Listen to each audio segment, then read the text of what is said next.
মুক্তিযুদ্ধ আমাদের স্বাধীনতা যুদ্ধ যেটা আমরা বলি, আমাদের বাঙালি যে আমরা মানে জাতি হিসেবে যে বসবাস করছি, এই বাঙালি জাতি হিসেবে প্রতিষ্ঠিত হওয়ার মূলে, স্বাধীন হিসেবে আমরা বসবাস করছি, তার মূলে ওই মুক্তিযুদ্ধ একটা বিরাট আমাদেরকে প্রেরণা।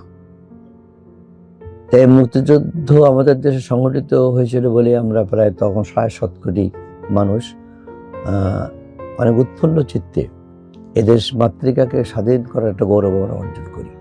এটা আমাদের জন্য একটা বড় প্রাপ্তি। কিন্তু মুক্তিযুদ্ধের সময় আমরা পাকিস্তানের দিকে হানাদার বাহিনী বলতাম, তা আমাদের মুক্তিযুদ্ধের সঙ্গে বন্ধু দেশ হিসেবে ভারতীয় বাহিনী আমাদেরকে সহযোগিতা করেছিল, এজন্য আমরা তাদের কাছে কৃতজ্ঞ। কিন্তু এখানে আমাদের মূল্যবোধের কথা বলতে গেলে এখানে বলতে হয়, ভারতীয় বাহিনী আমাদেরকে সহযোগিতা করলেও পরবর্তী পর্যায়ে তারা মুক্তিযুদ্ধের সকল সফলতা তারাই এখনো দাবি করে আসছে বলে আমরা এটা মনে করি। এটাকে আমরা মনে করি আমাদের জাতীয় চেতনা বা আমাদের ঐতিহ্য বা আমাদের মুক্তিযুদ্ধের সফলতার উপরে একটা বড় একটা আক্রমণ।